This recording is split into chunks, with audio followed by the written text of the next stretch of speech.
67,000 fans watching Whitney Houston deliver what many considered the greatest vocal performance in modern music history. The Bodyguard World Tour had become a global phenomenon, and this night was being broadcast live across Europe. Every seat was filled. Every eye was fixed on the woman in the shimmering white gown, whose voice could shatter glass and heal hearts in the same breath. Then, during the climactic note of "I Will Always Love You," the moment the entire world was waiting for, a woman's scream cut through Whitney's voice like a knife. "Stop! Please, somebody help! She's dying!" Security rushed toward the commotion. The band faltered. And Whitney Houston, mid-performance of the most iconic song of her career, did something that had never been done on a stage that size. She stopped singing. What happened in the next 27 minutes would become the most talked-about moment in concert history, proving that sometimes the most powerful note isn't the one you sing, but the one you sacrifice for someone else's life. Her name was Sarah Mitchell, and doctors had told her she would never see her 20th birthday. Sarah had been born with hypertrophic cardiomyopathy, a genetic disorder that caused her heart muscle to thicken abnormally, making every beat a dangerous gamble with death. The cardiologists at Great Ormond Street Hospital had been managing her condition since she was 7 years old, but by age 19, they had run out of options. The experimental surgery that might save her life was prohibitively expensive and not covered by the National Health Service. Without it, Sarah's overworked heart would simply give out, probably within the next 6 months. But Sarah Mitchell had a secret that gave her more joy than it probably should have. She was completely, utterly, overwhelmingly in love with Whitney Houston's voice. It had started when she was 11, during one of her many extended hospital stays. A nurse named Patricia had brought a portable CD player into her room and played The Bodyguard soundtrack on repeat during Sarah's recovery from a particularly traumatic cardiac episode. Something about Whitney's voice had synchronized with Sarah's irregular heartbeat in a way that actual medication couldn't replicate. When Whitney sang, Sarah's heart rate stabilized. When Whitney hit those impossible high notes, Sarah felt strong instead of fragile. The music had become medicine in the truest sense. Sarah's mother, Linda Mitchell, had watched this transformation with mixed emotions. On one hand, Whitney's music clearly brought her daughter immeasurable comfort during impossible circumstances. On the other hand, the intensity of Sarah's emotional connection to the music was exactly the kind of excitement that doctors had warned could trigger a fatal cardiac event. Sarah would play "I Will Always Love You" on repeat for hours, Linda later recalled in an interview, sometimes 20, 30 times in a row. The doctors said she needed to stay calm and avoid any kind of emotional intensity, but trying to take Whitney Houston away from Sarah would have been like trying to take away her will to live. In a way, Whitney's voice was keeping her alive, even though we knew it might also be the thing that killed her. When Whitney announced the Bodyguard World Tour would include 2 nights at Wembley Stadium, Sarah made a decision that would change everything. She began hiding medication, skipping doses, and secretly saving the small allowance her parents gave her for magazines and treats. She knew exactly what she was planning, and she knew it was dangerous. But Sarah had spent 9 years living in hospital rooms, connected to machines, watching life happen through windows. She had never been to a concert, had never felt the collective energy of thousands of people singing together, had never experienced the rush of seeing her hero in person. And if this was going to kill her, at least she would die having truly lived. The night before the concert, Sarah wrote a letter to her parents and left it on her pillow. "Mom and Dad," it began, "I know you'll be angry when you read this. I know you'll say I'm being selfish and irresponsible, but I need you to understand something. Living isn't just about keeping your heart beating. It's about feeling something that makes all the pain worth it. Whitney Houston's voice has been my medicine when nothing else worked. And if hearing her sing in person stops my heart, at least it will stop while I'm feeling the most alive I've ever felt. I love you both, but I have to do this. Please forgive me." Sarah snuck out at dawn and took 3 buses to Wembley Stadium, arriving 14 hours before the concert was scheduled to begin. She had studied footage of Whitney's previous performances obsessively and knew that the front sections would provide the best experience. She also knew that the intense emotion of being that close might be exactly what her damaged heart couldn't handle. But as the stadium began filling with 67,000 fans throughout the day, Sarah felt something she hadn't experienced in years. Pure, unfiltered joy without the shadow of fear behind it. This was worth everything. What nobody in that stadium knew that night was that Whitney Houston was barely holding herself together. The Bodyguard soundtrack had sold over 40 million copies worldwide, making it the best-selling soundtrack of all time. The film had grossed over $400 million globally. I Will Always Love You had spent 14 weeks at #1. Whitney Houston was the most successful female artist in the world, and the pressure of maintaining that level of perfection was slowly destroying her. Her longtime friend and vocal coach, Gary Katona, had noticed worrying changes in Whitney's voice during the European leg of the tour. She was pushing too hard, he later revealed in his memoir. The song required her to hit notes that were already at the very edge of her range, and she was doing it 8, 10, sometimes 12 times a week. I kept telling her she needed to rest her voice, maybe transpose the song down a key, but she refused. She said people paid to hear it exactly like the record, and she wasn't going to disappoint them. The physical toll was obvious to anyone who knew Whitney well. She had lost weight. She was sleeping poorly. And she had started experiencing vocal cord inflammation that required corticosteroid injections just to get through performances. But there was something deeper troubling Whitney that spring. Behind the glamorous gowns and the flawless performances, she was struggling with a profound sense of isolation. Success at this magnitude was lonely in ways that were hard to explain. Every relationship in her life had become transactional. Every conversation was about business. Every moment was scheduled and managed. The spontaneous joy that had made her fall in love with singing in the first place had been replaced by obligations and expectations. I remember Whitney telling me she felt like a prisoner of her own success, her makeup artist, Ellen Lavar, recalled.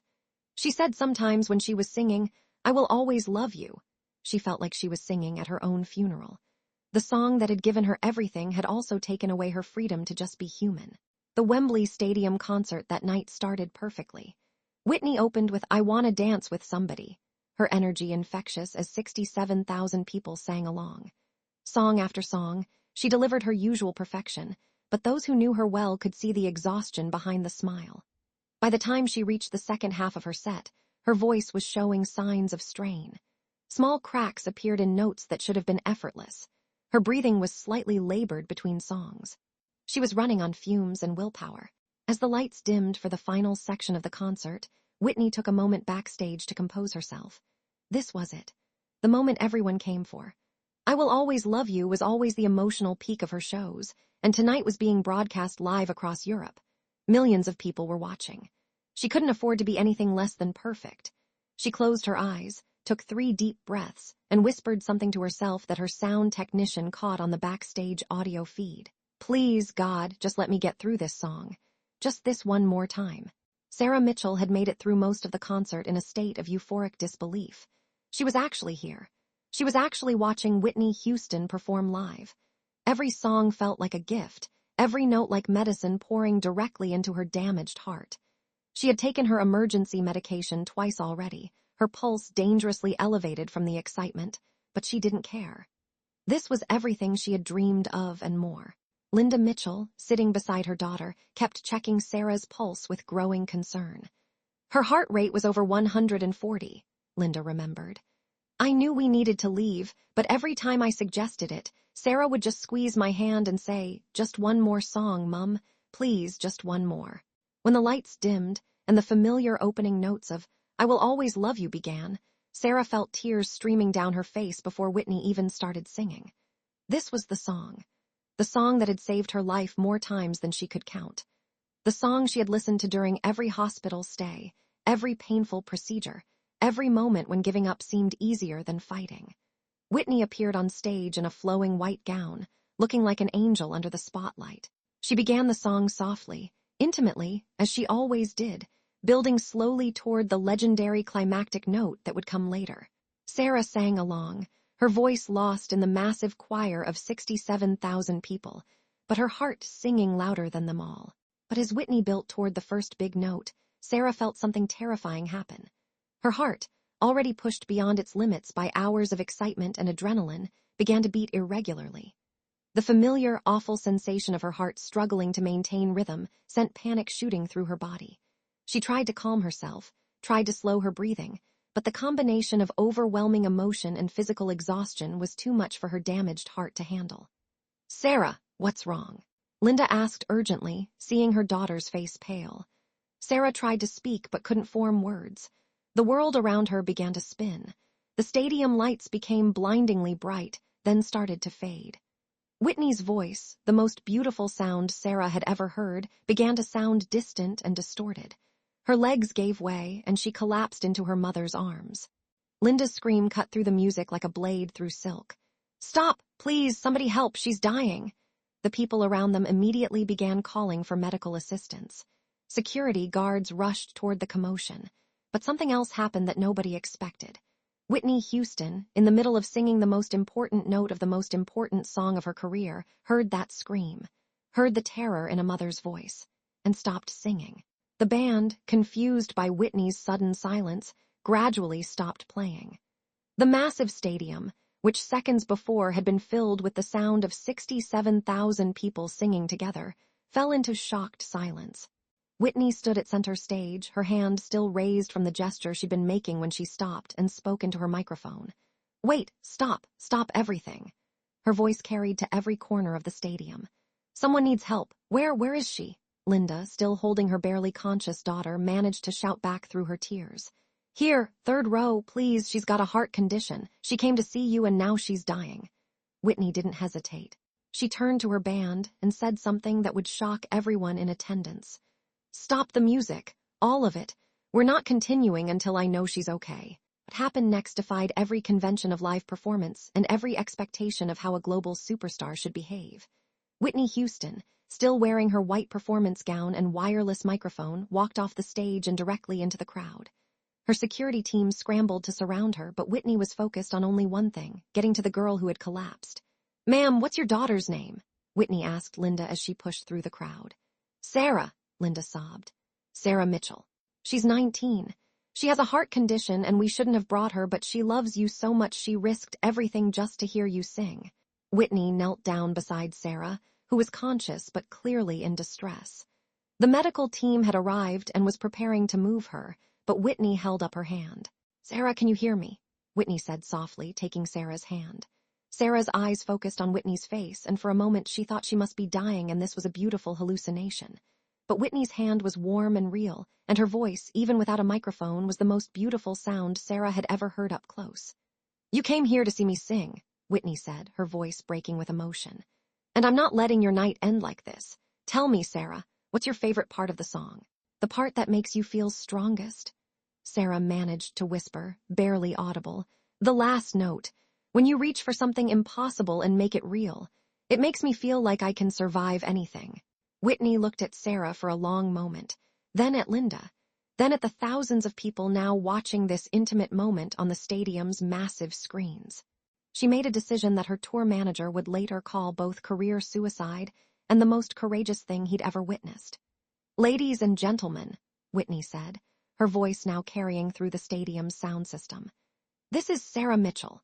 She's 19 years old, and she has a serious heart condition that makes even being here tonight dangerous for her. But she loves this song so much that she was willing to risk her life to hear it. And I'll be damned if I let her story end without giving her what she came for." The stadium was dead silent. 67,000 people all held their breath as Whitney helped Sarah into a sitting position, supporting her with one arm while holding the microphone with the other. "Sarah and I are going to finish this song together, but I need all of you to help us.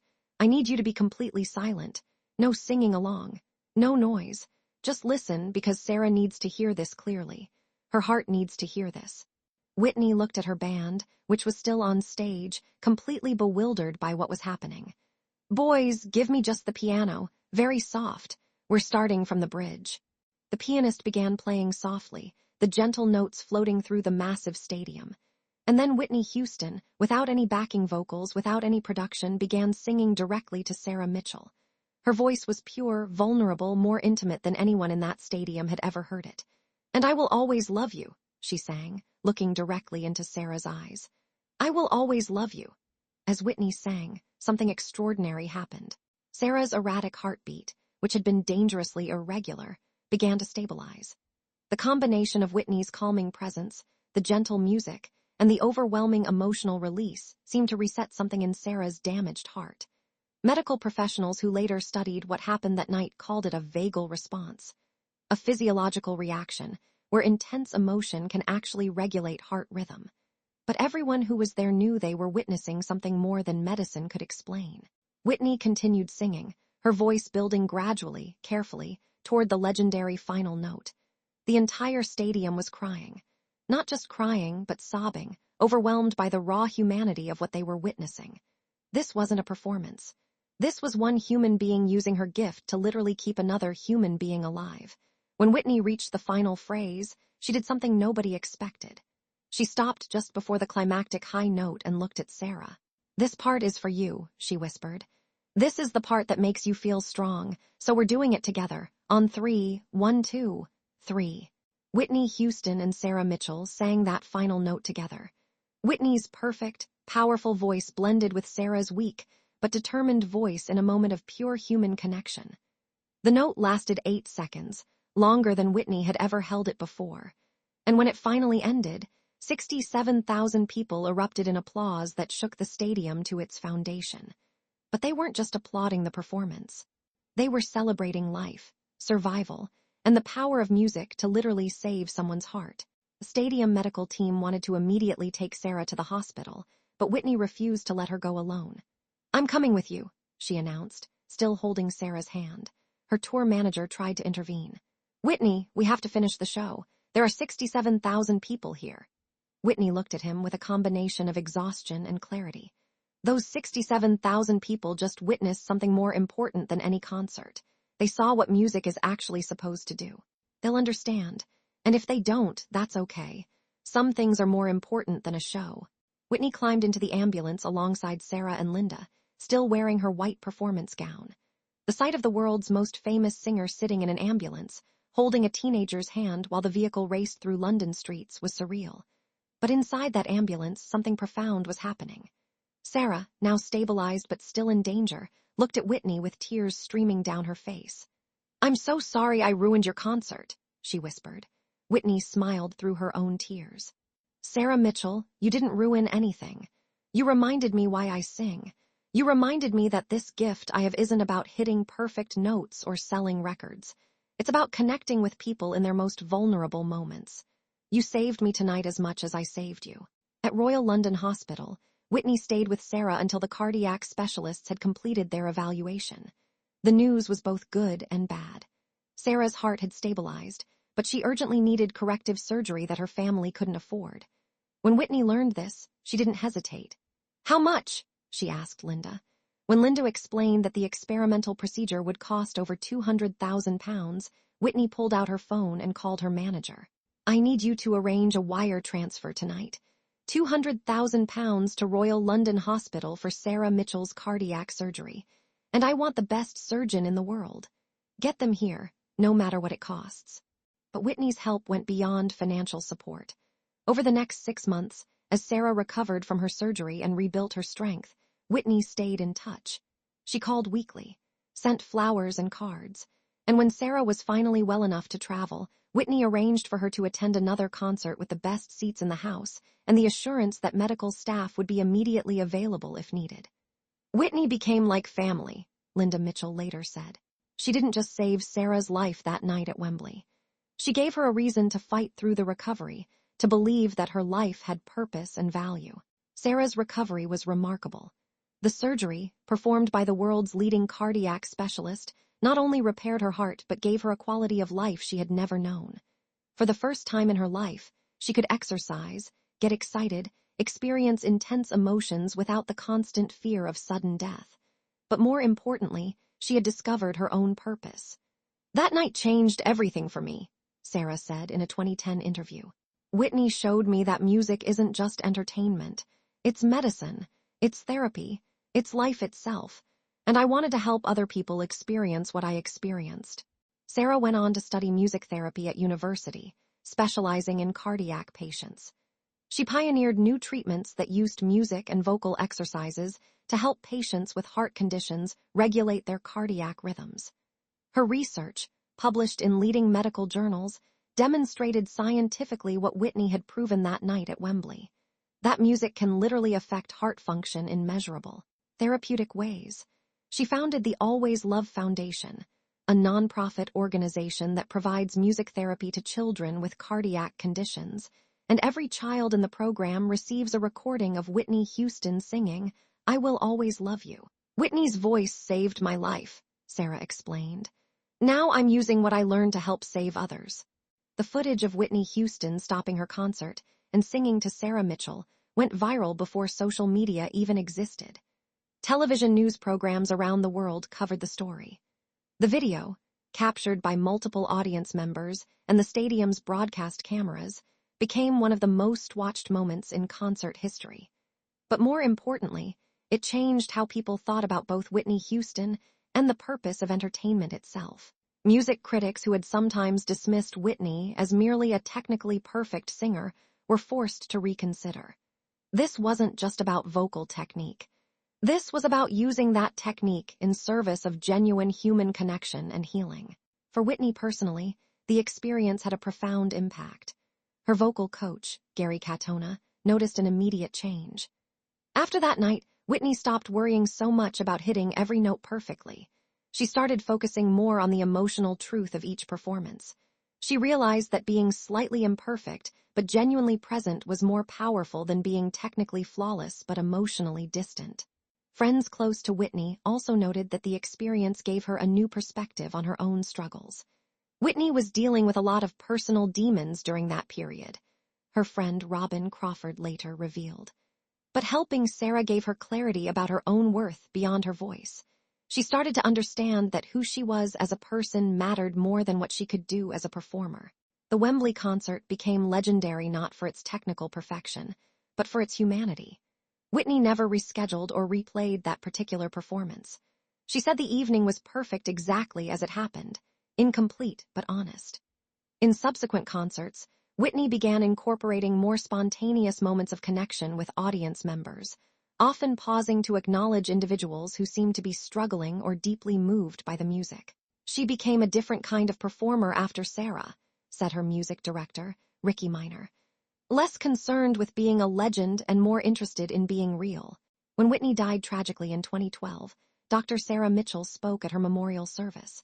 She was now a leading researcher in music therapy, had saved countless lives through her work, and credited everything to the woman who had saved her life 20 years earlier.